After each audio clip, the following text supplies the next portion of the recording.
मिश्रा। आज हम बात करेंगे हिंदुस्तान में होने वाले एक ऐसे क्राइम की जिसकी वजह से न जाने कितने ही मासूम की जिंदगी खराब हो जाती है, न जाने कितने ही मासूमों की उम्र भर की कमाई चली जाती है महज एक छोटी सी गलती की वजह से। आज हम बात करेंगे साइबर क्राइम्स की, जिसमें चर्चा करने के लिए हमारे साथ स्टूडियो में मौजूद हैं साइबर क्राइम के एक्सपर्ट अभिषेक शर्मा। अभिषेक जी, स्वागत है आपका न्यूज 19 में। सबसे पहले तो आप ये बताइए कि आखिर ये साइबर क्राइम होता क्या है? बिल्कुल मैम, साइबर क्राइम में ये होता है कि जो भी अपराध ऑनलाइन मीडिया से संबंधित होते हैं, जैसे कि भले ही वो ऑनलाइन आपके पैसे के लेन देन का मामला हो या आपकी कभी ईमेल आईडी हैकिंग से संबंधित हो, ईमेल फ्रॉड हो, कुछ भी, तो ये सभी साइबर क्राइम की श्रेणी में आते हैं जी। और साइबर क्राइम से किस प्रकार से लोगों को आजकल शिकार बनाया जा रहा है, मतलब किस तरह से इसे लोगों को शिकार बनाने के लिए इस्तेमाल किया जा रहा है? मैम देखिए, साइबर क्राइम में एक सबसे पहले अपन लेते हैं ऑनलाइन फ्रॉड का। जैसे कि शिकायत जो की आती है कि फला व्यक्ति के अकाउंट से पैसा कट गया, किसी के पास XYZ नंबर से कॉल आया और जैसे कि उन्होंने OTP गलती से भी भले ही दिया तो उनके अकाउंट से पैसे कट गए। एक तो तरीका ये होता है। दूसरा इसमें तरीका ये होता है कि कई लोग शिकायतें करते हैं कि हमारे पास अननोन नंबर से कोई SMS आया या कोई हमारे पास मेल आया, जैसे ही हमने उस मेल पर या SMS के लिंक, उसमें लिंक था, उस लिंक पे हमने जैसे क्लिक करा, हमारे अकाउंट से पैसा कट गया। तीसरा एक आता है इस पे ईमेल फ्रॉड से रिलेटेड। ईमेल फ्रॉड में रहता है कि आपके पास अननोन ईमेल आईडी से कई बार मेल्स आते हैं जिसमें कि लिखा रहता है कि आपको 5 लाख की, 10 लाख की, 50 करोड़ की, 100 करोड़ की लॉटरी लगी है, आप अपनी डिटेल्स भरें। तो अनजाने में हम कई बार अपनी डिटेल्स सारी दे देते हैं। फिर जो जिससे भी साइबर क्राइम घटित करना है वो हमसे कांटेक्ट करता है और आपसे आपकी बैंक डिटेल्स मांगी जाती है। जैसे ही आप अपनी बैंक डिटेल्स उनको शेयर करते हैं, आपके पास एक OTP आता है और OTP देने के साथ ही आपके अकाउंट में जितना भी पैसा है वो विड्रॉल कर लेते हैं और आप साइबर क्राइम के आप शिकार हो जाते हैं। जी, आप मुझे बताइए कि हिंदुस्तान में आए थे जो साइबर क्राइम के जो आंकड़े हैं, अगर हम उनकी बात करें तो सबसे ज्यादा किस साइबर क्राइम के शिकार हिंदुस्तान के लोग खासकर हो रहे हैं? जो मतलब सबसे ज्यादा है, जैसे ईमेल बॉम्बिंग हो गया, KYC, इन सब में सबसे ज्यादा मात्रा में किसके केस दर्ज? सबसे मैटर्स आते हैं ऑनलाइन फ्रॉड के आते हैं। इसमें अभी इन दिनों एक फ्रॉड बहुत ज्यादा आ रहा है जो मैं थोड़ा शेयर करना चाहूंगा आपके साथ। इसमें यह कि आपके पास अननोन नंबर से व्हाट्सएप पर वीडियो कॉल आता है। जैसे ही आप कॉल अटेंड करते हैं, सामने की तरफ किसी गर्ल की न्यूड वीडियो होती है तो ज्यादातर लोग घबराकर उस वीडियो को डिस्कनेक्ट कर देते हैं।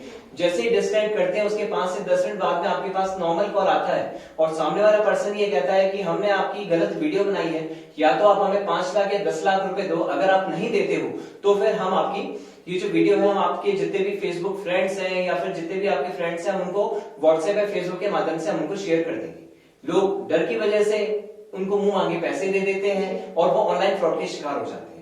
और जहां तक हम आजकल के ट्रेंड, जैसे लॉकडाउन जैसी स्थिति है जिसकी वजह से लोग खासा ऑनलाइन शॉपिंग की तरफ ध्यान दे रहे हैं, तो क्या ऑनलाइन शॉपिंग से जुड़े, क्योंकि वो भी एक साइबर में ही आता है, वो भी ऑनलाइन नेट से जुड़ा मामला है, क्या उसके थ्रू भी हम साइबर क्राइम के शिकार हो सकते हैं? बिल्कुल मैम, आप उसके तहत भी अपन साइबर क्राइम के शिकार हो सकते हैं। उसमें होता ही है, जैसे कई बार हमारे पास SMS व्हाट्सएप पर मैसेजेस आते हैं कि फला XYZ प्रोडक्ट है, उसके ऊपर 50% का डिस्काउंट है, 80% का है या 50+50% डिस्काउंट है। जैसे ही आप उस लिंक पर क्लिक करते हैं, आपके पास हूबहू उसी वेबसाइट का सेम पेज खुलता है जिसको हम फिशिंग वेब पेज बोलते हैं। फिशिंग पेज क्या होता है? किसी भी ओरिजिनल सोर्स का डुप्लीकेट सोर्स बनाना और उसमें जो पेमेंट गेटवे की डिटेल्स होती हैं वो उसमें हैकर की डली हुई होती है। लालच की वजह से कई बार हम उस तरह के लिंक पर हम क्लिक करते हैं, पेज में जो भी हमें प्रोडक्ट पसंद आता है उसको अपने ऐड टू कार्ट करके हम पेमेंट प्रोसेस करते हैं। जैसे पेमेंट प्रोसेस करते हैं, जो भी आपके अमाउंट से प्रोडक्ट का अमाउंट कटता है वो पर्टिकुलर रिटेलर के पास ना जाकर वो सीधे हैकर के अकाउंट में जाता है और आप सोशल और इसी के साथ में जो ऑनलाइन फ्रॉड जो होते हैं प्रोडक्ट संबंधित, आप उसके शिकार फिर हो जाते हैं। जी, जैसा कि आपने अभी बताया कि हम जो फिशिंग जो हमें पेज खुलता है, तो आप क्या बता सकते हो कि हम इस दोनों में कैसे हम भेद कर सकते हैं, अंतर कैसे पता लगाएंगे कि ये फिशिंग है या फिर जैसे ईमेल बॉम्बिंग की बात करें तो ईमेल बॉम्बिंग में भी अक्सर यही होता है कि हम लिंक पे क्लिक करते हैं और वो एक पेज बिल्कुल रियल सा पेज ओपन होता है, तो हमें कैसे अंतर कैसे पता चलेगा? मान लीजिए सबसे बेस्ट वे इसका ये रहता है कि जो अपने एड्रेस बार पे जो एड्रेस आता है, फॉर एग्जाम्पल अपन फेसबुक की बात करते हैं, फेसबुक पे आज के टाइम पे हर पर्सन का सोशल मीडिया अकाउंट है। अगर आपके पास कभी कोई लिंक आता है तो आप अगर गौर से देखेंगे तो उसमें www.facebook की जगह और दूसरा ही वेब एड्रेस दिया हुआ होता है। तो सबसे बेस्ट वे यही है कि जब भी कोई लिंक आपके पास आए या तो आप उसको ओपन ही ना करें, क्लिक ना करें। अगर आपने मजबूरन बस उसको कभी क्लिक कर भी दिया है, गलती से भी कर दिया है, तो आप उस पर लॉग इन ना करें। जी, अभी ये तो रही साइबर क्राइम्स की बात। इस चर्चा को थोड़ी आगे बढ़ाते हैं और इसमें जानते हैं कि किस प्रकार से अगर आप शिकार हो चुके हैं तो इसकी आगे की क्या कुछ प्रक्रिया है और आप कैसे कंप्लेन फाइल कर सकते हैं। जी अभिषेक जी बताइए कि किस प्रकार से क्या कुछ इसकी प्रक्रिया क्या होती है। जब भी आपके संग कोई साइबर क्राइम घटित होता है तो सबसे पहले जितना जल्दी हो सके आप संबंधित थाने में उसके संदर्भ में आप उसकी एक कंप्लेंट दर्ज कराएं। अब कंप्लेंट का जो राजस्थान में प्रोसीजर है वो हर एक स्टेट का मतलब जो साइबर क्राइम का प्रोसीजर है कंप्लेंट दर्ज करने का वो अलग अलग रहता है। जैसा अगर मैं राजस्थान का बताऊं तो राजस्थान में 5 लाख से कम के जितने भी फ्रॉड होते हैं उसके लिए आप या तो अपने संबंधित थाने में कंप्लेंट करा सकते हैं या फिर आप कमिश्नरेट में आप उसके लिखित कंप्लेंट दे सकते हैं। अगर आपके संग कोई घटना ऐसी हुई है जो कि 5 लाख से ज्यादा की है तो आप उसकी कंप्लेंट सीधे साइबर क्राइम थाने में कर सकते हैं। अगर आपको ये लगता है कि पुलिस आपकी सुनवाई नहीं कर रही है या आपकी कंप्लेंट दर्ज नहीं करेंगे तो सबसे बेस्ट वे ये है आप cybercrime.org.in पर आप ऑनलाइन आप साइबर क्राइम की कंप्लेंट कर सकते हैं। तो बहुत बहुत धन्यवाद आपका अभिषेक जी, आपने हमारे दर्शकों को बहुत अच्छी जानकारी दी है साइबर क्राइम की वजह से, क्योंकि पुरानी कहावत है कि उपचार से भला बचाव होता है। तो ये चंद जानकारियां हैं जिसकी वजह से आप अपने आप को साइबर क्राइम के शिकार होने से बचा सकते हैं। देश और दुनिया की तमाम खबरों के लिए आप बने रहिए न्यूज़ 19 के साथ। तब तक के लिए नमस्कार। वही खबर सवाई माधोपुर से आ रही है, जहां मित्रपुरा में जमकर कोरोना गाइडलाइन की अवहेलना हो रही है। गैर अनुमत दुकानें भी संचालित हो रहे हैं। मुख्य बाजार में लोगों की चहल पहल नजर आ रही है। अनावश्यक भीड़ भी बढ़ता जा रहा है। संक्रमण का खतरा, प्रशासन की शक्ति के दावों की खुली पोल, केशव गश्त के कारण नियमों की पालना न होने की वजह से प्रशासन के जाने के बाद फिर से लोगों का जमावड़ा शुरू हो जाता है। प्रशासन की लापरवाही के कारण कोरोना संक्रमण फैलने की आशंका बनी हुई रहती है। जयपुर प्रदेश में मेडिकल ऑक्सीजन व दवाइयों की कमी से जुड़ा मामले में केंद्र सरकार ने हाई कोर्ट को जानकारी दी। राज्य को पर्याप्त मात्रा में नहीं दी जा रही है ऑक्सीजन। वहीं महाधिवक्ता ने कहा कि अधिवक्ता भवन को कोविड सेंटर बनाने की चल रही है प्रक्रिया। वहीं पाली में 3 अलग अलग जगहों पर लूट की वारदात। तोगावास, मानपुरा, भाकरी व ट्रांसपोर्ट नगर में ये वारदात हुई। महिलाओं के गले में पहनी कंठी व नथ लेकर फरार हो गए। बाइक में ये 3 आरोपी। 3 थानों में पुलिस तलाश में जुटी है। सीसीटीवी खंगाल रही पुलिस। चित्तौड़गढ़ जिले में पैथोलॉजी लैब संचालकों की मनमानी जारी। राज्य सरकार द्वारा तय दाम करने के बावजूद आमजन से वसूले जा रहे हैं विभिन्न मनमाने दाम।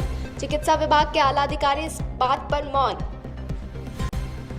दौसा में युवती ट्रेन के आगे कूद कर दी जान। मंडावर के आगरा फाटक के पास की घटना। सूचना पर मौके पर पहुंची मंडावर थाना पुलिस। मृतक युवती की शिनाख्त में जुटी जीआरपी व पुलिस। बांदीकुई आगरा जा रही थी मालगाड़ी। पुलिस ने शिनाख्त के लिए शव मोर्चरी में रखवाया।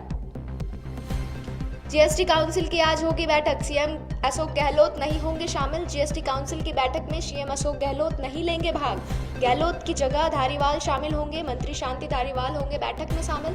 वित्त मंत्री निर्मला सीतारमण करेंगी चर्चा। वहीं पाली में सोजत उप प्रधान कन्हैया लाल ओझा का अपहरण कर मांगे गए पैसे। लड़की के साथ वीडियो बना वायरल करने की भी दी धमकी। 50 लाख रुपए की फिरौती मांगने का आरोप। सोजत थाने में पीड़िता ने करवाया मामला दर्ज।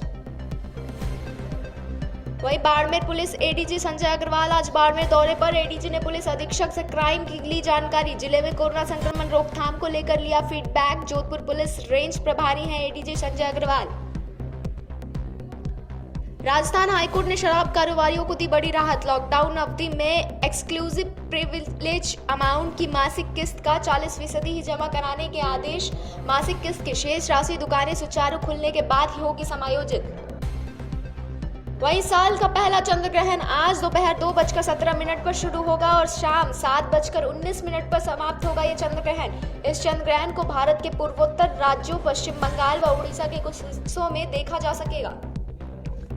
आज बंगाल और उड़ीसा के तटों पर ये तूफान दस्तक दे सकता है। इसको देखते ही एनडीआरएफ समेत तमाम टीमें अलर्ट पर। इसके अलावा केंद्र और राज्य सरकार भी चौकन्ना दिखाई दे रही है। वहीं पश्चिम बंगाल में हल्की बारिश की भी शुरुआत हो गई है। वही खबर किशनगढ़ से आ रही है, जहां बजरी माफियाओं के खिलाफ प्रशासन सख्त होता नजर आ रहा है। अराई कस्बे के मंडावरिया ग्राम पंचायत के झाड़ोल गांव में प्रशासन की बड़ी कार्रवाई सामने आई है। आपको बता दें कि अवैध बजरी खनन को लेकर काफी शिकायतें मिल रही थी। प्रशासन ने मौके पर बजरी के ढेर पाए। खनन माफियाओं द्वारा भूमिगत बड़ी तादाद में अवैध बजरी का खनन किया जा रहा था। अब प्रशासन बजरी माफियाओं के खिलाफ कार्रवाई करेगा। एसडीएम प्रियंक बड़गुजर, तहसीलदार आशीष सोनी, थानेदार ओम प्रकाश मीणा, मैं पुलिस जाप्ता सहित सरपंच राजबाला सकलेचा भी मौजूद रहे।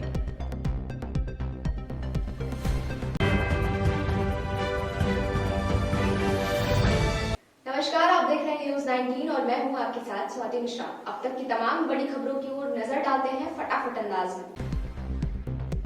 जयपुर प्रदेश में मेडिकल ऑक्सीजन व दवाइयों की कमी से जुड़ा मामले में केंद्र सरकार ने हाई कोर्ट को जानकारी दी। राज्य को पर्याप्त मात्रा में नहीं दी जा रही है ऑक्सीजन। वहीं महाधिवक्ता ने कहा कि अधिवक्ता भवन को कोविड सेंटर बनाने की चल रही है प्रक्रिया। वहीं पाली में 3 अलग अलग जगहों पर लूट की वारदात। तोगावास, मानपुरा, भाकरी व ट्रांसपोर्ट नगर में ये वारदात हुई। महिलाओं के गले में पहनी कंठी व नथ लेकर फरार हो गए। बाइक में ये 3 आरोपी। 3 थानों में पुलिस तलाश में जुटी है। सीसीटीवी खंगाल रही पुलिस। चित्तौड़गढ़ जिले में पैथोलॉजी लैब संचालकों की मनमानी जारी। राज्य सरकार द्वारा तय दाम करने के बावजूद आमजन से वसूले जा रहे हैं विभिन्न मनमाने दाम। चिकित्सा विभाग के आला अधिकारी इस बात पर मौन। दौसा में युवती ट्रेन के आगे कूद कर दी जान। मंडावर के आगरा फाटक के पास की घटना। सूचना पर मौके पर पहुंची मंडावर थाना पुलिस। मृतक युवती की शिनाख्त में जुटी जीआरपी व पुलिस। बांदीकुई आगरा जा रही थी मालगाड़ी। पुलिस ने शिनाख्त के लिए शव मोर्चरी में रखवाया। जीएसटी काउंसिल की आज होगी बैठक। सीएम अशोक गहलोत नहीं होंगे शामिल। जीएसटी काउंसिल की बैठक में सीएम अशोक गहलोत नहीं लेंगे भाग। गहलोत की जगह धारीवाल शामिल होंगे। मंत्री शांति धारीवाल होंगे बैठक में शामिल। वित्त मंत्री निर्मला सीतारमण करेंगी चर्चा। वहीं पाली में सोजत उप प्रधान कन्हैया लाल ओझा का अपहरण कर मांगे गए पैसे।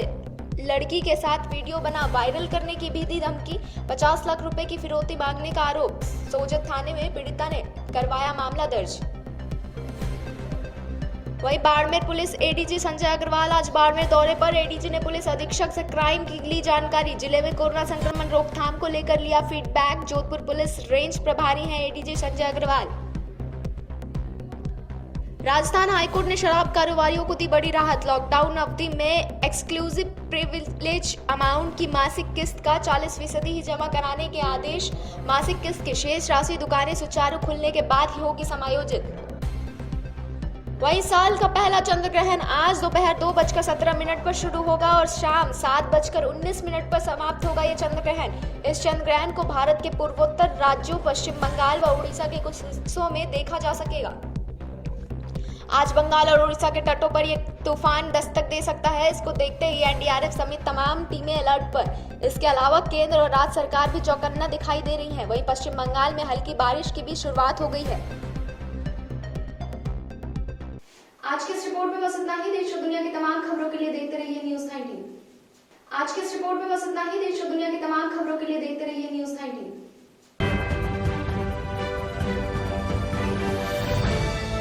नमस्कार, आप देख रहे हैं न्यूज 19 और मैं हूं आपके साथ स्वाति मिश्रा। आज क्राइम रिपोर्ट में हम बात करेंगे जयपुर की, जहां एक खानाबदोश महिला के साथ गैंग रेप का मामला सामने आया है। जी हाँ, आपको बता दें, जहां एक तरफ पूरा हिंदुस्तान कोरोना महामारी से लड़ने के लिए तैयार है, एक दूसरे की मदद के लिए हाथ बढ़ाता है, वहीं एक भूखे इंसान के साथ, एक भूखी महिला के साथ गैंगरेप जैसी निर्ममता सामने आती है, जो कि मानवता को शर्मसार कर देने वाली है। आपको बता दें कि एसएमएस के चौराहे पर रहने वाली अपने पति के साथ झुग्गियों में रहने वाली एक महिला, जिसे भूख लगी थी, जिसके बाद उसने एसएमएस में कार्यरत एक कर्मचारी से खाना मांगा। उस कर्मचारी ने खाना देने के बहाने उसे एम्बुलेंस में बिठाया व अपने अन्य साथियों के साथ उसे त्रिमूर्ति सर्कल से आगे सुनसान रास्ते पर ले जाकर उसका रेप किया। आइए देखिए हमारी पूरी रिपोर्ट। राजधानी के मोती डूंगरी थाना इलाके में एक खानाबदोश महिला के साथ एम्बुलेंस में गैंगरेप का सनसनीखेज मामला सामने आया है। पुलिस ने सामूहिक दुष्कर्म का प्रकरण दर्ज कर आरोपियों की तलाश शुरू कर दी है। सामूहिक दुष्कर्म का यह प्रकरण 24 मई की दोपहर का बताया जा रहा है। एक खानाबदोश महिला को खाना खिलाने का झांसा देकर एम्बुलेंस चालक उसके अपने साथ ले गया। एक अन्य साथी को साथ मिलकर सामूहिक दुष्कर्म किया। फिलहाल पुलिस ने पीड़ित महिला का मेडिकल करवाकर बयान दर्ज करवाया है। वहीं पुलिस आरोपियों की तलाश में जुड़ी है। घटनाक्रम के बाद पीड़ित महिला ने अपने पति के साथ एसएमएस अस्पताल पुलिस चौकी पहुंचकर शिकायत दर्ज करवाई। वहीं पुलिस ने प्रकरण दर्ज कर आरोपी की तलाश शुरू कर दी।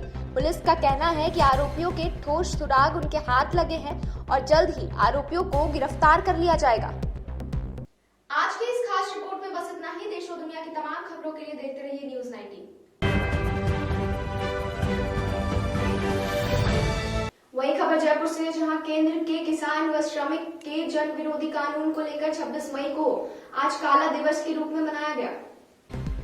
सीटू की केंद्रीय कमेटी व राज्य कमेटी के आह्वान पर राजस्थान रोडवेज के सभी आगार कमेटी के पदाधिकारियों एवं सदस्यों द्वारा आज दिनांक 26 मई 2021 को पूरे प्रदेश में Rajasthan roadways worker union CITU की प्रांतीय कमेटी के नेतृत्व में प्रदेश में तमाम सीटू आगार कमेटी पदाधिकारियों एवं सदस्यों द्वारा राजस्थान रोडवेज के कार्यालयों, कार्यशालाओं एवं बस स्टैंड पर केंद्र सरकार की गलत नीतियों के विरोध में हाथों में काले झंडे लेकर काला दिवस मनाया गया। जयपुर में वैशाली डिलक्स विद्याधर नगर एवं जयपुर डिपो कार्यशाला पर Rajasthan roadways worker union CITU प्रांतीय कमेटी के नेतृत्व में काला दिवस मनाया गया, जिसमें प्रांतीय कोषाध्यक्ष गणेश चौधरी एवं अन्य साथियों द्वारा कर्मचारी संबोधित किया गया एवं केंद्र सरकार की गलत नीतियों का विरोध करते हुए निम्न बिंदु पर प्रकाश डाला गया कि देश में चल रहे किसान आंदोलन को 6 महीने पूरे होने को है। श्रम कानूनों में श्रमिक विरोधी संसाधनों के खिलाफ व अन्य मुद्दों को लेकर आम हड़ताल को 6 महीने पूरे होने हैं।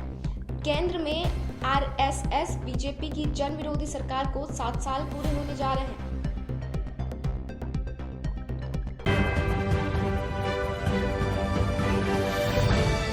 वहीं पूनम अंकुर छावड़ा ने एक बच्ची की जान बचाने के लिए प्रधानमंत्री व मुख्यमंत्री को पत्र लिखकर 16 करोड़ रुपए के एक इंजेक्शन की मांग की है। बीकानेर के चुनगरान मोहल्ले की 7 महीने की बच्ची नूर फातिमा को SMN1 नामक बीमारी है और उसके इलाज के लिए 16 करोड़ के जोलगेंसमा इंजेक्शन की सख्त जरूरत है। अगर जल्द ही नूर फातिमा को यह इंजेक्शन नहीं लगता तो नूर की जान को खतरा भी हो सकता है। नूर फातिमा का आधा शरीर काम नहीं कर रहा, समय पर दवा न मिलने से उनकी परेशानी बढ़ सकती है और नूर फातिमा के पिता जिशान अहमद मजदूरी का काम करते हैं। वह इतना पैसा नहीं कमा सकते कि नूर फातिमा के लिए 16 करोड़ रुपए का इंजेक्शन खरीद सके।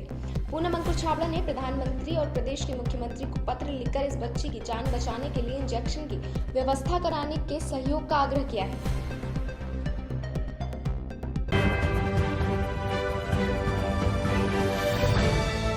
वही खबर शिवानी मंडी से, जहां नगर पालिका के सफाई कर्मियों का ताली बजाकर व माला पहनाकर स्वागत सत्कार किया गया। कोरोना वायरस के खिलाफ जंग में लोग घरों में रहकर अपनी जिम्मेदारी निभा रहे हैं, तो कुछ ऐसे लोग हैं जो बाहर रहकर एक योद्धा की तरह वैश्विक महामारी के खात्मे के लिए दिन रात काम कर रहे हैं। इसमें सफाई कर्मी भी शामिल हैं या दूसरों की सेहत के लिए सफाई कार्य में लगे हैं।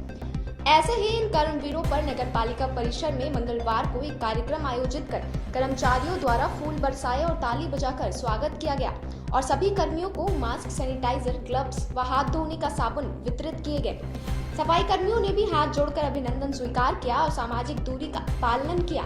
इस बारे में जानकारी देते हुए नगर पालिका के सचिव सुनील कुमार कौशिक ने बताया कि कोरोना महामारी में सफाई कर्मचारी की अहम भूमिका होती है, इसलिए पालिका की ओर से उनके स्वास्थ्य पर ध्यान रखना बेहद जरूरी है। उन्होंने बताया कि नगर पालिका में 45 सफाई कर्मचारी हैं, जिनको मंगलवार को नगर पालिका में एक कार्यक्रम आयोजित करके सभी सफाई कर्मियों को फूल बरसाकर, तालियां बजवाकर स्वागत किया और ग्लव्स, मास्क, सैनिटाइजर व हाथ धोने के साबुन वितरित किए। आज कार्यक्रम ये है जी, हमारे जो सफाई कर्मचारी हैं उनको मास्क, ग्लव्स, डिटॉल की साबुन और पीपी किट वगैरह सारी वितरित की जा रही हैं और समय समय पर पहले भी वितरित की गई हैं, ताकि ये लोगों के संपर्क में आते हैं तो इनकी भी सुरक्षा बनी रहे और दूसरों की, आमजन की भी सुरक्षा बनी रहे। हाँ जी, आज हमारे द्वारा सभी सफाई कर्मचारियों को मास्क आदि, सैनिटाइज और ग्लव्स और इनका कोरोना योद्धाओं का फूलों से स्वागत किया गया है। ये तन मन धन से अपनी सेवा कर रहे हैं और ये इनको ये जो सुविधाएं दी गई हैं ताकि ये भी सुरक्षित रहे और आमजन भी सुरक्षित रहे।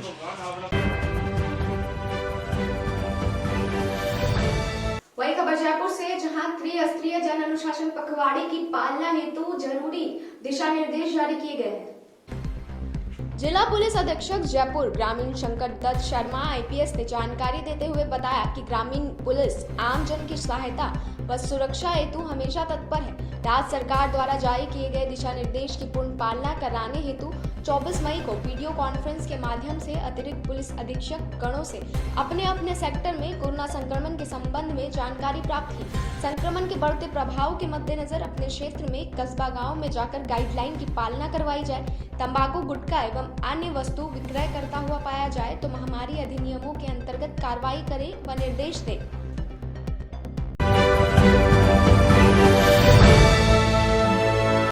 वही खबर सेडवा से, जहां एक तरफ झोला छाप डॉक्टरों से लोग परेशान थे, वहीं उनका आतंक थमने का नाम नहीं लिया था कि अब ढोंगी बाबाओं का आतंक चालू हो गया है। झोला छापों के बाद ग्रामीण क्षेत्रों में अब ढोंगी बाबा भी पैर पसार रहे हैं। उपखंड मुख्यालय की ग्राम पंचायत गंगासरा में बादनिया गांव का मामला सामने आया है, जिसमें एक ढोंगी बाबा ने 4 साल के मासूम को अपना शिकार बनाया है। चूनाराम पुत्र देवाराम निवासी बागनिया ने पुलिस थाना सेडवा में रिपोर्ट पेश कर बताया कि उसके पुत्र गोविंद का इलाज उमेद राजकीय चिकित्सालय जोधपुर में चल रहा था। वहां से डॉक्टरों ने तबियत ठीक होने पर छुट्टी दे दी। घर पहुंचने के बाद उसने परिचित भोपा पुरखाराम पुत्र मोहनलाल निवासी हेम जी की ढाणी ने मुझे कॉल करके अस्पताल की बीमारी ना होने का बताया और देवी देवताओं के नाम इलाज कर ठीक करने को बोला और उसी एवज में 1,25,000 रुपए खर्च होने की बात कही। इसके बाद ढोंगी बाबा द्वारा इलाज शुरू किया गया, लेकिन बच्चे की तबीयत और खराब होने लगी। हम तुरंत अस्पताल के लिए निकल गए, लेकिन बीच रास्ते में भोपा ने रोक लिया और इसी कारण बच्चे की अस्पताल पहुंचने से पहले ही मौत हो गई। मेरा नाम चुनाराम, गांव बांधनिया, छेड़वा बाड़मेर। मेरे बच्चे का गोविंद का इलाज जोधपुर में चल रहा था। बाकी टाइम बच्चा को संतुष्ट होने के बाद में डॉक्टर को छुट्टी दे दी। छुट्टी देने के बाद में 13 तारीख को कॉल आया तो मैं भोपे को बोला मैं सही कर दूंगा इस बच्चे को। उस बच्चे को बोला डॉक्टर भोपे को बोला 1.5 लाख रुपये खर्चा लगेगा। मैंने ऐसे तैसे करके 1,20,000 रुपये किए थे। उसके बाद में 13 तारीख को भोपा शाम को घर आया था, बच्चा काफ़ी ठीक था। वो आदमी सुबह 10 बजे बच्चे की मृत्यु हो गई और करीबन इस वगैरह बच्चे के लिए इलाज के लिए 4 लाख रुपये करीबन लाग चुके हैं।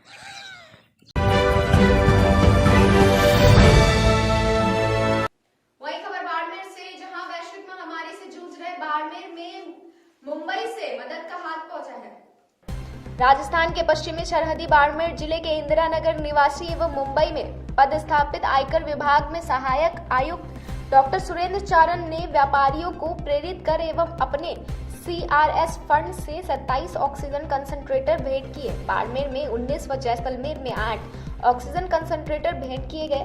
डॉक्टर सुरेंद्र चारण के पिता अजीत दान चारण ने बाड़मेर विधायक मेवाराम जैन के नेतृत्व में प्रशासन को ये भेंट किया है। विधायक मेवाराम जैन, डीएम लोक बंधु, मुख्य कार्यकारी अधिकारी मोहन दान रत्नू, अतिरिक्त जिला कलेक्टर ओम प्रकाश सहित अन्य अधिकारी मौजूद रहे। जयपुर प्रदेश में मेडिकल ऑक्सीजन व दवाइयों की कमी से जुड़ा मामले में केंद्र सरकार ने हाई कोर्ट को जानकारी दी। राज्य को पर्याप्त मात्रा में नहीं दी जा रही है ऑक्सीजन। वहीं महाधिवक्ता ने कहा कि अधिवक्ता भवन को कोविड सेंटर बनाने की चल रही है प्रक्रिया। वहीं पाली में 3 अलग अलग जगहों पर लूट की वारदात। तोगावास, मानपुरा, भाकरी व ट्रांसपोर्ट नगर में ये वारदात हुई। महिलाओं के गले में पहनी कंठी व नथ लेकर फरार हो गए। बाइक में ये 3 आरोपी। 3 थानों में पुलिस तलाश में जुटी है। सीसीटीवी खंगाल रही पुलिस। चित्तौड़गढ़ जिले में पैथोलॉजी लैब संचालकों की मनमानी जारी। राज्य सरकार द्वारा तय दाम करने के बावजूद आमजन से वसूले जा रहे हैं विभिन्न मनमाने दाम।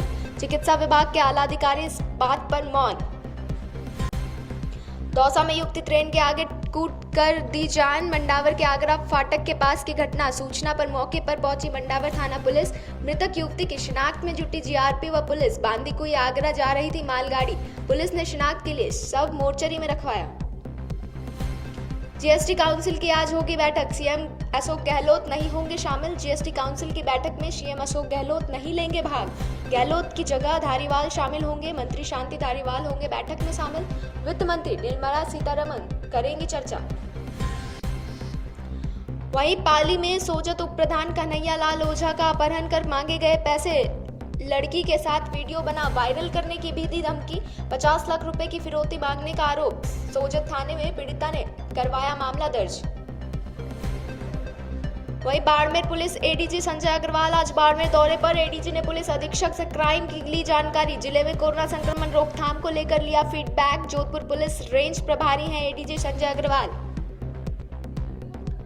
राजस्थान हाईकोर्ट ने शराब कारोबारियों को दी बड़ी राहत। लॉकडाउन अवधि में एक्सक्लूसिव प्रिविलेज अमाउंट की मासिक किस्त का 40% ही जमा कराने के आदेश।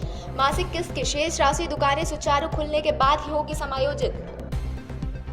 वहीं साल का पहला चंद्र ग्रहण आज दोपहर 2:17 पर शुरू होगा और शाम 7:19 पर समाप्त होगा यह चंद्र ग्रहण। इस चंद्र ग्रहण को भारत के पूर्वोत्तर राज्यों पश्चिम बंगाल व उड़ीसा के कुछ हिस्सों में देखा जा सकेगा। आज बंगाल और उड़ीसा के तटों पर यह तूफान दस्तक दे सकता है। इसको देखते ही एनडीआरएफ समेत तमाम टीमें अलर्ट पर। इसके अलावा केंद्र और राज्य सरकार भी चौकन्ना दिखाई दे रही है। वहीं पश्चिम बंगाल में हल्की बारिश की भी शुरुआत हो गई है।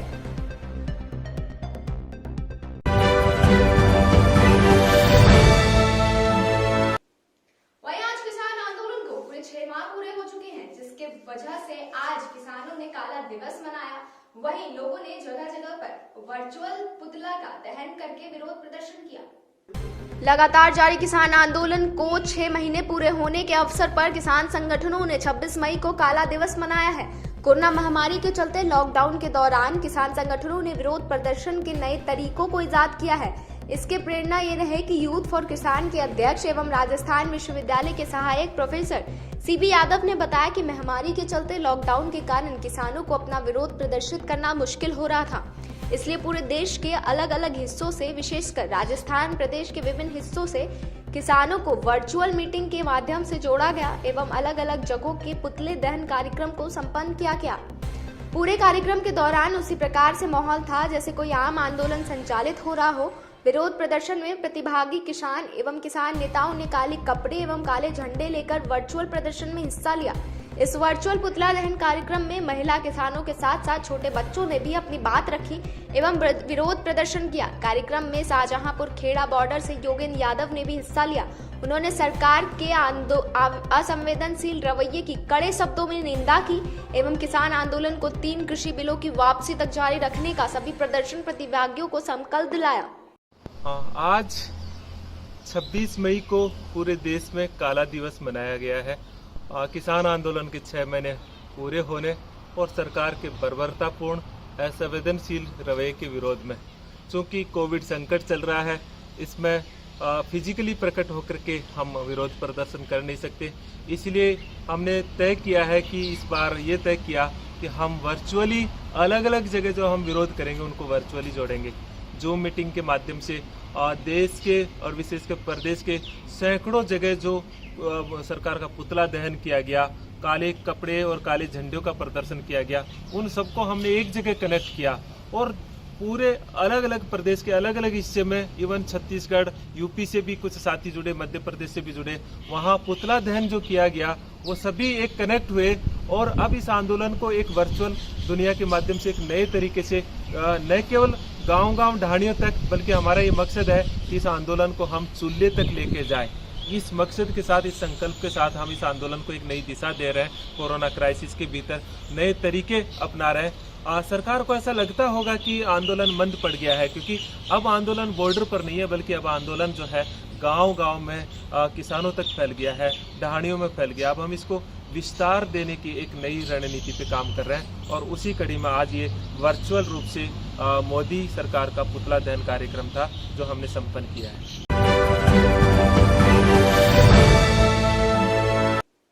वहीं आज किसान आंदोलन को पूरे 6 माह पूरे हो चुके हैं, जिसके वजह से आज किसानों ने काला दिवस मनाया। वहीं लोगों ने जगह जगह पर वर्चुअल पुतला का दहन करके विरोध प्रदर्शन किया। लगातार जारी किसान आंदोलन को 6 महीने पूरे होने के अवसर पर किसान संगठनों ने 26 मई को काला दिवस मनाया है।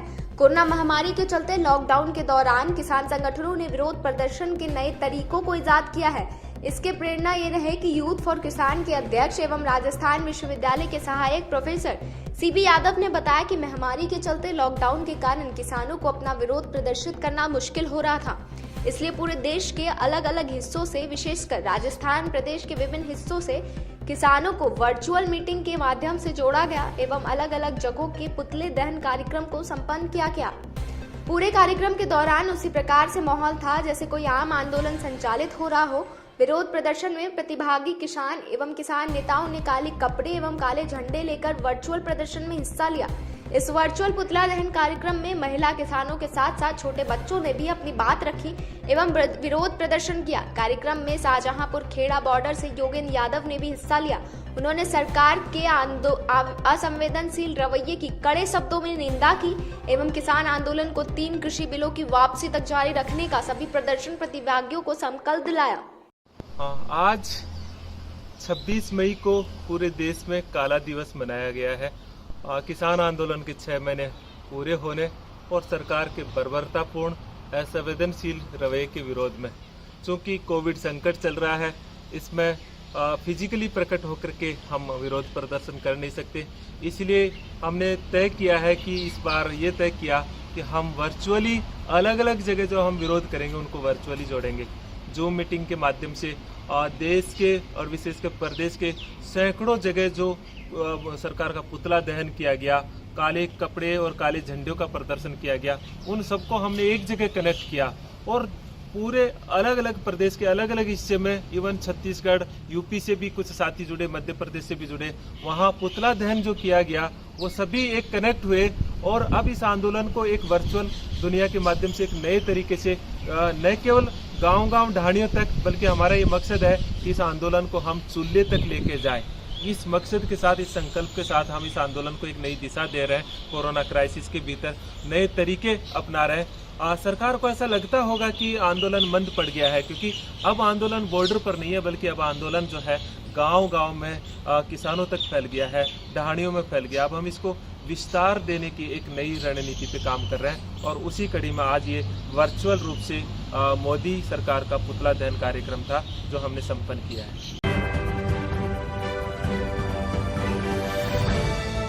वही खबर शिवानी मंडी से, जहां नगर पालिका के सफाई कर्मियों का ताली बजाकर व माला पहनाकर स्वागत सत्कार किया गया। कोरोना वायरस के खिलाफ जंग में लोग घरों में रहकर अपनी जिम्मेदारी निभा रहे हैं, तो कुछ ऐसे लोग हैं जो बाहर रहकर एक योद्धा की तरह वैश्विक महामारी के खात्मे के लिए दिन रात काम कर रहे हैं। इसमें सफाई कर्मी भी शामिल हैं या दूसरों की सेहत के लिए सफाई कार्य में लगे हैं। ऐसे ही इन कर्मवीरों पर नगर पालिका परिसर में मंगलवार को एक कार्यक्रम आयोजित कर कर्मचारियों द्वारा फूल बरसाए और ताली बजाकर स्वागत किया गया और सभी कर्मियों को मास्क, सैनिटाइजर, ग्लव्स व हाथ धोने का साबुन वितरित किए गए। सफाई कर्मियों ने भी हाथ जोड़कर अभिनंदन स्वीकार किया और सामाजिक दूरी का पालन किया। इस बारे में जानकारी देते हुए नगर पालिका के सचिव सुनील कुमार कौशिक ने बताया कि कोरोना महामारी में सफाई कर्मचारी की अहम भूमिका होती है, इसलिए पालिका की ओर से उनके स्वास्थ्य पर ध्यान रखना बेहद जरूरी है। उन्होंने बताया कि नगर पालिका में 45 सफाई कर्मचारी हैं, जिनको मंगलवार को नगर पालिका में एक कार्यक्रम आयोजित करके सभी सफाई कर्मियों को फूल बरसाकर, तालियां बजवाकर स्वागत किया और ग्लव्स, मास्क, सैनिटाइजर व हाथ धोने के साबुन वितरित किए। आज का कार्यक्रम ये है जी, हमारे जो सफाई कर्मचारी हैं उनको मास्क, ग्लव्स, डिटॉल की साबुन और पीपी किट वगैरह सारी वितरित की जा रही हैं और समय समय पर पहले भी वितरित की गई हैं, ताकि ये लोगों के संपर्क में आते हैं तो इनकी भी सुरक्षा बनी रहे और दूसरों की, आमजन की भी सुरक्षा बनी रहे। हाँ जी, यस सर। आज हमारे द्वारा सभी सफाई कर्मचारियों को मास्क आदि, सैनिटाइज और ग्लव्स और इनका कोरोना योद्धाओं का फूलों से स्वागत किया गया है। ये तन मन धन से अपनी सेवा कर रहे हैं और ये इनको ये जो सुविधाएं दी गई हैं ताकि ये भी सुरक्षित रहे और आमजन भी सुरक्षित रहे।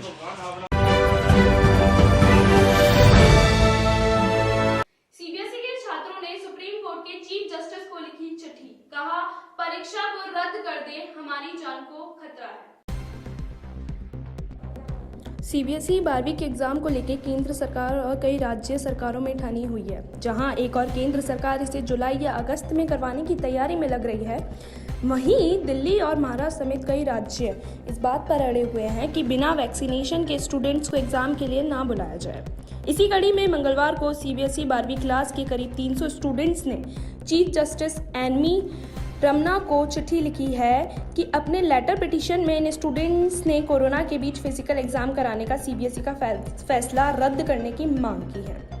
स्टूडेंट्स ने सुप्रीम कोर्ट से सरकार को असेसमेंट का वैकल्पिक तरीका तय करने के निर्देश जारी करने की अपील की है।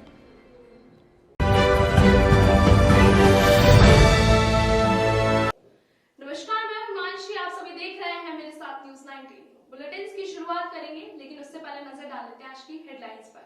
उड़ीसा के भद्रक जिले के तट से टकराया साइक्लोन, 120 किलोमीटर पर आग की रफ्तार से चल रही हवाएं। बंगाल में भारी बारिश होने की आशंका जताई जा रही है।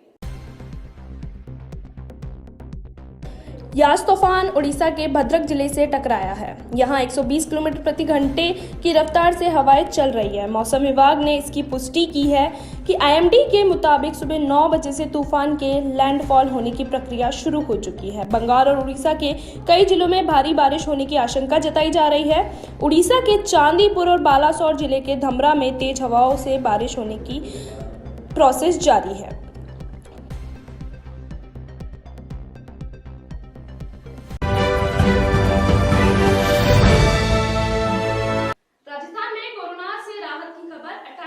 सबसे कम 3,404 नए संक्रमित मिले। प्रदेश में 6% दर से पॉजिटिविटी रेट की आशंका जताई जा रही है। राजस्थान में कोरोना के नए केसों में मंगलवार को भारी कमी आई है। राज्य में 48 दिन बाद 24 घंटे के अंदर 3,404 नए संक्रमित मिले हैं, जो 7 अप्रैल बाद कई केसों में सबसे कम है। राहत की बात यह भी है कि संक्रमण की दर भी 28 दिन बाद 6% से नीचे दर्ज हुई है। राज्य में मंगलवार को जयपुर को छोड़कर सभी जिलों में 500 से कम केस हैं। सभी जिलों में रिकवर मरीजों की संख्याएं नए केसों की तुलना से अधिक है, लेकिन चिंता वाली बात यह है कि मौत की संख्या अब भी कम नहीं हुई है।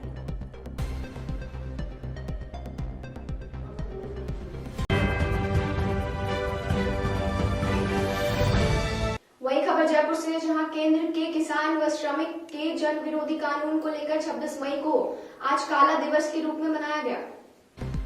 सीटू की केंद्रीय कमेटी व राज्य कमेटी के आह्वान पर राजस्थान रोडवेज के सभी आगार कमेटी के पदाधिकारियों एवं सदस्यों द्वारा आज दिनांक 26 मई 2021 को पूरे प्रदेश में Rajasthan roadways worker union CITU की प्रांतीय कमेटी के नेतृत्व में प्रदेश में तमाम सीटू आगार कमेटी पदाधिकारियों एवं सदस्यों द्वारा राजस्थान रोडवेज के कार्यालयों, कार्यशालाओं एवं बस स्टैंड पर केंद्र सरकार की गलत नीतियों के विरोध में हाथों में काले झंडे लेकर काला दिवस मनाया गया। जयपुर में वैशाली डिलक्स विद्याधर नगर एवं जयपुर डिपो कार्यशाला पर Rajasthan roadways worker union CITU प्रांतीय कमेटी के नेतृत्व में काला दिवस मनाया गया, जिसमें प्रांतीय कोषाध्यक्ष गणेश चौधरी एवं अन्य साथियों द्वारा कर्मचारी संबोधित किया गया एवं केंद्र सरकार की गलत नीतियों का विरोध करते हुए निम्न बिंदु पर प्रकाश डाला गया कि देश में चल रहे किसान आंदोलन को 6 महीने पूरे होने को है। श्रम कानूनों में श्रमिक विरोधी संसाधनों के खिलाफ व अन्य मुद्दों को लेकर आम हड़ताल को 6 महीने पूरे हो रहे हैं। केंद्र में आरएसएस बीजेपी की जन विरोधी सरकार को 7 साल पूरे होने जा रहे हैं।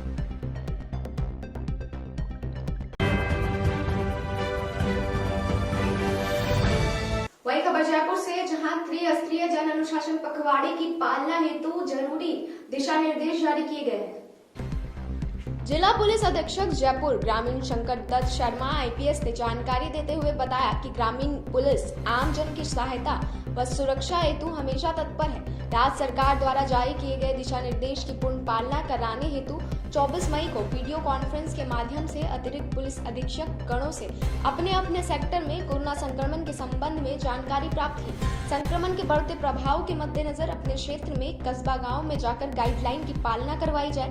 तंबाकू, गुटखा एवं अन्य वस्तु विक्रय करता हुआ पाया जाए तो महामारी अधिनियमों के अंतर्गत कार्रवाई करें व निर्देश दें।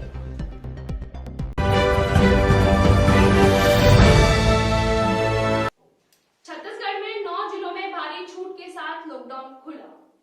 छत्तीसगढ़ के 9 जिलों में छूट के साथ लॉकडाउन खुला। रायपुर, राजनांदगांव, धमतरी, बालोद, जशपुर, दुर्ग, बिलासपुर, महासमुंद और बेमेतरा में सशस्त्र खुलेंगे बाजार। शराब दुकानें, ठेले, खोमोच, सैलून सब ओपन। राज्य सरकार के राहत से जुड़े फैसले के बाद अब प्रदेश में रायपुर, धमतरी, बेमेतरा, जशपुर जैसे कई जिलों में spa, park, gym, shopping mall सब जगह खुल जाएंगी। शाम 6 बजे तक खुली रहेंगी। रविवार के दिन पूरे जिले में टोटल लॉकडाउन का पालन कराया जाएगा। वही खबर सवाई माधोपुर से आ रही है, जहां मित्रपुरा में जमकर कोरोना गाइडलाइन की अवहेलना हो रही है। गैर अनुमत दुकानें भी संचालित हो रहे हैं। मुख्य बाजार में लोगों की चहल पहल नजर आ रही है। अनावश्यक भीड़ भी बढ़ता जा रहा है। संक्रमण का खतरा, प्रशासन की शक्ति के दावों की खुली पोल, केशव गश्त के कारण नियमों की पालना न होने की वजह से प्रशासन के जाने के बाद फिर से लोगों का जमावड़ा शुरू हो जाता है। प्रशासन की लापरवाही के कारण कोरोना संक्रमण फैलने की आशंका बनी हुई रहती है।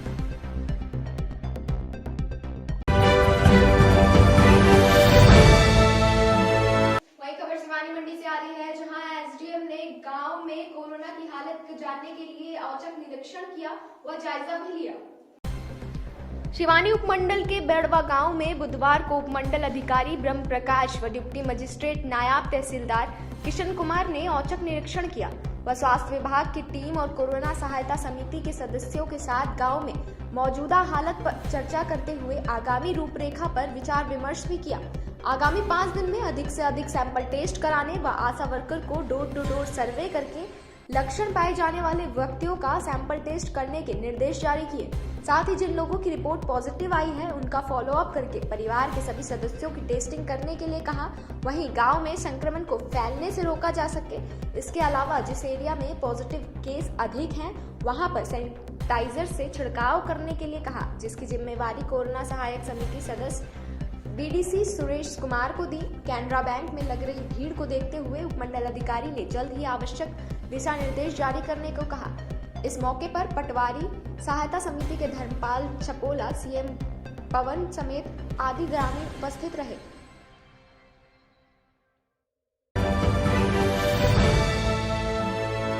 वही खबर शिवानी मंडी से आ रही है, जहां इस किसान आंदोलन के पूरे 180 दिन होने पर वर्चुअल तौर पर पुतला फूंककर किसानों ने विरोध प्रदर्शन किया है। संयुक्त किसान मोर्चा के आह्वान पर किसान आंदोलन को 180 दिन पूरे होने पर पूरे देश में किसानों, मजदूरों और नौजवानों ने काला दिवस मनाया।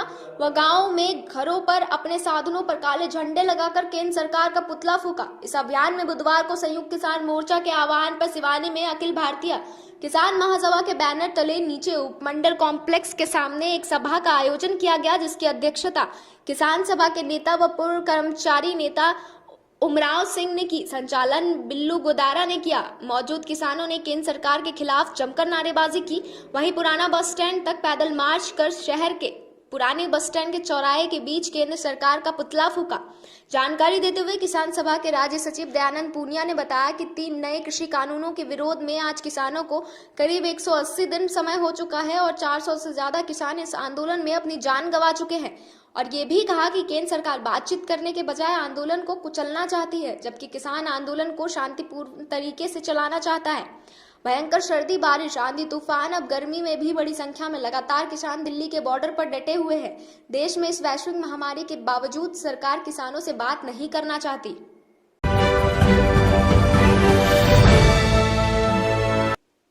वहीं आज किसान आंदोलन को पूरे 6 माह पूरे हो चुके हैं, जिसके वजह से आज किसानों ने काला दिवस मनाया। वहीं लोगों ने जगह जगह पर वर्चुअल पुतला का दहन करके विरोध प्रदर्शन किया। लगातार जारी किसान आंदोलन को 6 महीने पूरे होने के अवसर पर किसान संगठनों ने 26 मई को काला दिवस मनाया है। कोरोना महामारी के चलते लॉकडाउन के दौरान किसान संगठनों ने विरोध प्रदर्शन के नए तरीकों को इजाद किया है। इसके प्रेरणा ये रहे कि यूथ फॉर किसान के अध्यक्ष एवं राजस्थान विश्वविद्यालय के सहायक प्रोफेसर सीबी यादव ने बताया कि महामारी के चलते लॉकडाउन के कारण किसानों को अपना विरोध प्रदर्शित करना मुश्किल हो रहा था। इसलिए पूरे देश के अलग अलग हिस्सों से, विशेषकर राजस्थान प्रदेश के विभिन्न हिस्सों से किसानों को वर्चुअल मीटिंग के माध्यम से जोड़ा गया एवं अलग अलग जगहों के पुतले दहन कार्यक्रम को संपन्न किया गया। पूरे कार्यक्रम के दौरान उसी प्रकार से माहौल था जैसे कोई आम आंदोलन संचालित हो रहा हो। विरोध प्रदर्शन में प्रतिभागी किसान एवं किसान नेताओं ने काले कपड़े एवं काले झंडे लेकर वर्चुअल प्रदर्शन में हिस्सा लिया। इस वर्चुअल पुतला दहन कार्यक्रम में महिला किसानों के साथ साथ छोटे बच्चों ने भी अपनी बात रखी एवं विरोध प्रदर्शन किया। कार्यक्रम में शाहजहांपुर खेड़ा बॉर्डर से योगेंद्र यादव ने भी हिस्सा लिया। उन्होंने सरकार के असंवेदनशील रवैये की कड़े शब्दों में निंदा की एवं किसान आंदोलन को 3 कृषि बिलों की वापसी तक जारी रखने का सभी प्रदर्शन प्रतिभागियों को संकल्प दिलाया। आज 26 मई को पूरे देश में काला दिवस मनाया गया है। किसान आंदोलन के 6 महीने पूरे होने और सरकार के बर्बरतापूर्ण असंवेदनशील रवैये के विरोध में। चूंकि कोविड संकट चल रहा है, इसमें फिजिकली प्रकट होकर के हम विरोध प्रदर्शन कर नहीं सकते, इसलिए हमने तय किया है कि इस बार ये तय किया कि हम वर्चुअली अलग अलग जगह जो हम विरोध करेंगे उनको वर्चुअली जोड़ेंगे। जूम मीटिंग के माध्यम से देश के और विशेषकर प्रदेश के सैकड़ों जगह जो सरकार का पुतला दहन किया गया, काले कपड़े और काले झंडों का प्रदर्शन किया गया, उन सबको हमने एक जगह कनेक्ट किया और पूरे अलग अलग प्रदेश के अलग अलग हिस्से में, इवन छत्तीसगढ़, यूपी से भी कुछ साथी जुड़े, मध्य प्रदेश से भी जुड़े, वहाँ पुतला दहन जो किया गया वो सभी एक कनेक्ट हुए और अब इस आंदोलन को एक वर्चुअल दुनिया के माध्यम से एक नए तरीके से न केवल गांव-गांव ढाणियों तक, बल्कि हमारा ये मकसद है कि इस आंदोलन को हम चूल्हे तक लेके जाएं। इस मकसद के साथ, इस संकल्प के साथ हम इस आंदोलन को एक नई दिशा दे रहे हैं। कोरोना क्राइसिस के भीतर नए तरीके अपना रहे हैं। सरकार को ऐसा लगता होगा कि आंदोलन मंद पड़ गया है, क्योंकि अब आंदोलन बॉर्डर पर नहीं है, बल्कि अब आंदोलन जो है गांव-गांव में किसानों तक फैल गया है, ढाणियों में फैल गया। अब हम इसको विस्तार देने की एक नई रणनीति पे काम कर रहे हैं और उसी कड़ी में आज ये वर्चुअल रूप से मोदी सरकार का पुतला दहन कार्यक्रम था जो हमने संपन्न किया है।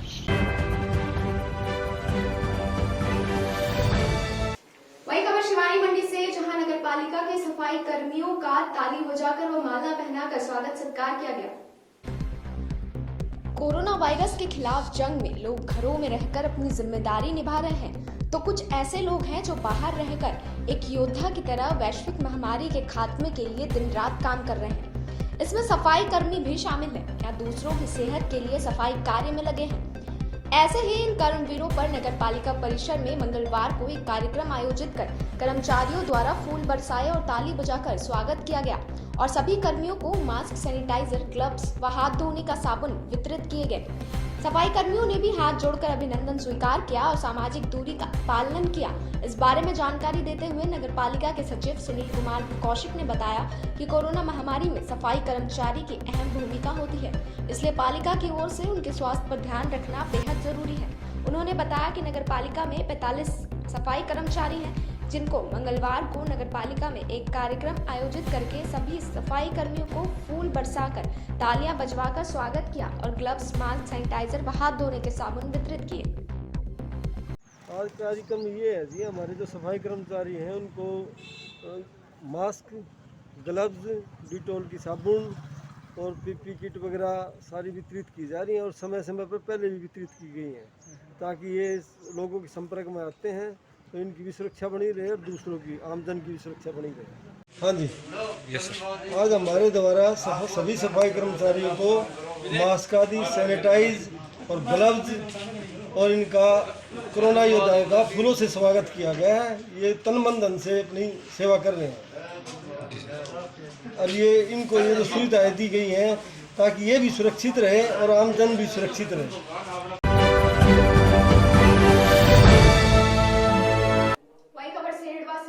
मंडल मुख्यालय में आज कोरोना महामारी को लेकर जागरूकता फैलाने के लिए फ्लैग मार्च निकाला गया। उपखंड मुख्यालय सेडवा में आज बाड़मेर पुलिस अधीक्षक आनंद कुमार शर्मा के आदेशानुसार आज सेडवा थाना अधिकारी जेठाराम व मानाराम तहसीलदार ने अपनी पूरी टीम के साथ सेडवा के मुख्य मार्गों से होकर कोरोना वैश्विक महामारी को लेकर फ्लैग मार्च निकाला व सभी सेडवा वासियों को वैश्विक महामारी से बचने के संदेश दिए। इस महामारी से लड़ने के लिए सेडवा वासियों से अपील करते हैं कि घर पर रहें, सुरक्षित रहें, बिना किसी काम के बाहर न निकलें, बहुत जरूरी काम हो तो मास्क लगाकर ही अपने घरों से बाहर निकलें। इसी के साथ एएसआई पाबूराम, कांस्टेबल जुंजाराम, लक्ष्मण, आसुदान समेत कई आदि लोग मौजूद रहे। कोरोना वैश्विक महामारी को लेकर सेडवा में लगातार पुलिस के द्वारा फ्लैग मार्च निकाला जा रहा है, लोगों को समझाइश की जा रही है और अधिक से अधिक मास्क लगाने, दुकानदारों को 11 बजे के बाद बाज़ार नहीं खोलने का संदेश दिया जा रहा है। इसी के साथ हमारे साथ सीआई साहब हैं, उनसे जानते हैं कि क्या अभी कितना प्रभाव है कोरोना का और कितना रोकथाम के उपाय कर रही है पुलिस। नमस्कार। श्रीमान एसपी साहब के आदेशानुसार आज प्रशासन और पुलिस ने संयुक्त रूप से सेडवा कस्बे में फ्लैग मार्च किया। सभी व्यापारियों को गण आम नागरिक को संदेश की गई कि राज्य सरकार द्वारा जो अनुमत दुकानें हैं वही दुकानें निर्धारित समय तक खोलें और अति आवश्यक कार्य होने पर ही बाहर बाजार में आए और वो मास्क पहन के आए। आम जन का बड़ा सहयोग अच्छा मिल रहा है और टाइम से बाज़ार बंद हो रहे हैं। एक दो कोई उल्लंघन करता है उनके खिलाफ कार्रवाई भी कल की थी। कल 5-6 दुकानदारों के खिलाफ कार्रवाई की गई थी, सबको संदेश करके और काफ़ी हद तक संक्रमण कंट्रोल का प्रयास किया जा रहा है। महामारी को लेकर हमारे साथ में सेडवा तहसीलदार मानाराम जी हैं, उनसे जानते हैं कि क्या ग्रामीण क्षेत्र में जो कोरोना की लहर फैली हुई है अब कितना रोकथाम है और कितने पेशेंट यहाँ पे कोरोना के हैं अभी सेडवा में। कोरोना को लेकर बाज़ार में रैली निकाली गई। बाज़ार में नियमानुसार दुकानें खोलने के लिए पाबंद किया गया। ज़्यादा भीड़ ना करे, आवश्यक काम हो तो ही बाहर निकले, नहीं तो घर से बाहर ना निकले। इस रैलियों से और गांवों में भी बहुत फ़र्क पड़ा है। इसमें कोरोना के केस कम आने लगे हैं, इसमें बहुत अच्छा फ़ायदा हुआ है।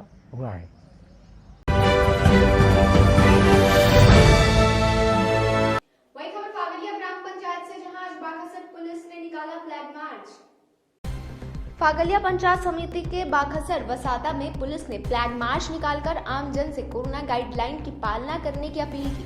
लोगों को घरों में रहने हेतु किया पाबंद। वहीं थानाधिकारी निम सिंह भाटी, हेड कांस्टेबल रतनलाल बिश्नोई, आंसू सूचना अधिकारी रमेश पुनिया, कांस्टेबल भोजाराम चौधरी, कांस्टेबल ओम प्रकाश राजपुरोहित, वहीं कांस्टेबल सुरेंद्र जांगू, कांस्टेबल नारायण ने फ्लैग मार्च निकालकर लोगों को समझाइश की कि बिना काम के कोई बाजार न जाए। कोरोना वायरस की गाइडलाइन का उल्लंघन करने वाले व्यक्तियों के चालान कर जुर्माना वसूला गया।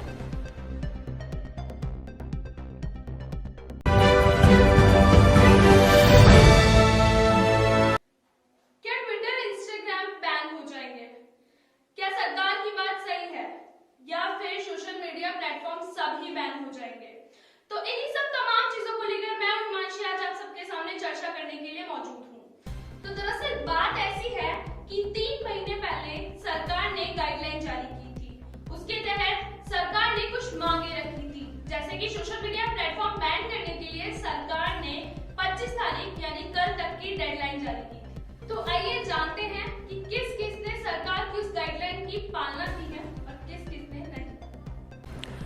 सूत्रों की माने तो इसके तहत भारत सरकार ने कंपनियों को भारत में काम करने वाले किसी भी अधिकारी के साथ एक शिकायत निवारण तंत्र की स्थापना करनी होगी। कंपनियों को भारत में अपना एक ऑफिस कंटेंट एड्रेस देना, कंप्लायंस अधिकारी की नियुक्ति करना, शिकायत समाधान, आपत्तिजनक कंटेंट की निगरानी जैसे नियम शामिल हैं। इसी के चलते खबर आ रही है कि फेसबुक ने भारत सरकार की मांगों को पूरा करते हुए जवाब दिया है कि वह आईटी के नियमों का पालन करेगी।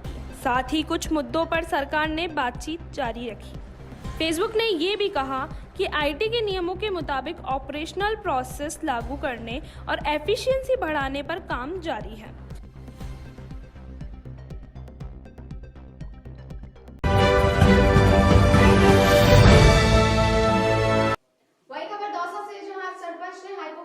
छिड़काव करवाया और मास्क का किया वितरण।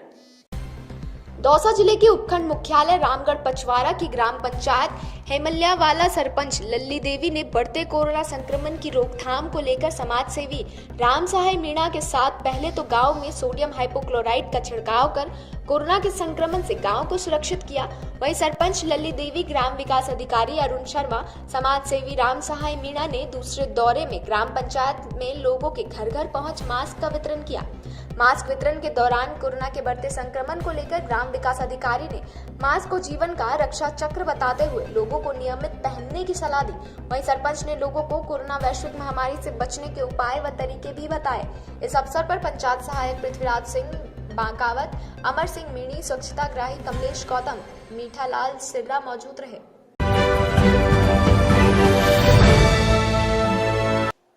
वही खबर फागलिया से आ रही है, जहां प्रधान ने गंगासरा गांव का दौरा किया है। पंचायत समिति के फागलिया व गंगासरा ग्राम पंचायत में स्थित कोरोना कोविड कंट्रोल रूम का बुधवार को प्रधान मुकेश कुमार कोहली ने निरीक्षण कर व्यवस्था का जायजा लिया एवं कोरोना से बचाव को लेकर शिक्षकों के साथ विचार विमर्श किया। वहीं फागलिया पीएचसी सेंटर पर गर्मी को देखते हुए 3 छत पंखे देने की घोषणा की। गंगासरा पीएचसी की एम्बुलेंस को जल्दी पुनः गंगासरा पीएचसी पर लगाने के लिए बाबूलाल चिकित्सा अधिकारी बाड़मेर से बात कर जल्दी गंगासरा में भेजने के लिए बात कही। इस अवसर पर तड़लापुर सरपंच समेत कई अन्य लोग उपस्थित रहे।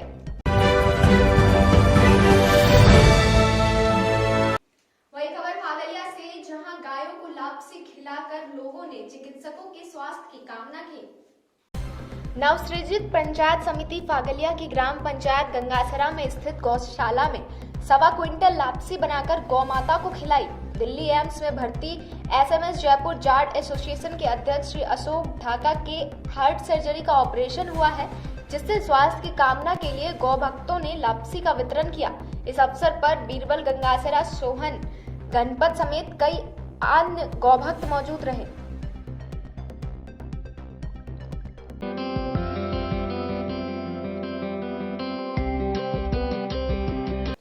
नमस्कार, स्वागत है आपका न्यूज 19 में। मैं पुलिस के सेक्शन आप लोग के साथ। आइए नजर डालते हैं न्यूज 19 के मॉर्निंग अपडेट की ओर। टीम इंडिया के पूर्व ऑलराउंडर एक बार फिर पत्नी सफा बैग की वजह से चर्चा में आ गए हैं। इरफान पठान की पत्नी की एक तस्वीर सोशल मीडिया पर वायरल हो रही है, जिसके बाद कई यूजर्स उनकी आलोचना भी कर रहे हैं। दरअसल इरफान पठान की पत्नी की एक तस्वीर वायरल हो रही है, जिसमें उनका चेहरा ब्लर किया गया और इसी बात को लेकर के कुछ लोग इरफान पठान पर सवाल खड़े करने लगे। सागर हत्याकांड में दिल्ली पुलिस को बड़ी सफलता मिली है। इसी मामले में असोड़ा गैंग से जुड़े हुए 4 अपराधियों को गिरफ्तार किया गया है। रोहिणी के स्पेशल स्टाफ ने कंझावला इलाके से इन्हें पकड़ने में सफलता भी पाई है, तो इनकी पहचान भूपेंद्र, मोहित, गुलाब और मंजीत के तौर पर की गई। वेस्टइंडीज के ऑलराउंडर सुनील नरेन आज 33 साल के हो चुके हैं। 2011 में अंतर्राष्ट्रीय क्रिकेट में डेब्यू करने वाले नरेन का करियर उतार चढ़ाव भरा रहा है। वो अपने करियर में कई बार गेंदबाजी एक्शन के कारण बैन हुए हैं, लेकिन हर बार इस ऑलराउंडर ने अग्नि परीक्षा पास भी की है, लेकिन इस वजह से उनका अंतर्राष्ट्रीय करियर परवान नहीं चढ़ पाया। पहली बार इस मिस्ट्री स्पिनर ने एक ट्रायल मैच में सभी 10 विकेट लेकर के वेस्टइंडीज के सिलेक्टर्स का ध्यान अपनी ओर खींचा था। दिल्ली हाईकोर्ट ने भूने का अधिकार और अकेले रहने के अधिकार के मुद्दे पर अहम फैसला देते हुए अपने ही एक निर्णय का लिंक सर्च इंजन गूगल से हटाए जाने का आदेश दिया है। यह फैसला भारतीय मूल के एक अमेरिकी नागरिक से जुड़े ड्रग्स मामले में बरी होने से संबंधित था। जस्टिस प्रतिभा एम सिंह ने इस बात पर जोर भी दिया है कि निजता के अधिकार में भूलने का अधिकार और अकेले रहने का अधिकार शामिल है, और इसी दौरान कोर्ट ने वेबसाइट इंडियन कानून को नारकोटिक्स ड्रग्स और साइकोट्रोपिक सबसेट एक्ट के तहत दिए गए हाईकोर्ट के फैसले लिंक को हटाने के लिए कह दिया। देश में कोरोना वायरस के मामलों में 24 घंटे के अंदर फिर बढ़ोतरी देखी गई है। पिछले 24 घंटे में देश में 2,08,714 लोग कोरोना पॉजिटिव पाए हैं। इससे पहले सोमवार को नए संक्रमितों का आंकड़ा 2 लाख से नीचे पहुंच गया था। मंगलवार को 2,95,085 लोगों ने कोरोना को मात दी है, तो वहीं 4,159 लोगों को इस वायरस से जान भी गंवानी पड़ी। मॉर्निंग अपडेट में फिलहाल इतना ही। देश और दुनिया की तमाम बड़ी खबरें देखते रहिए हमारे साथ। नमस्कार।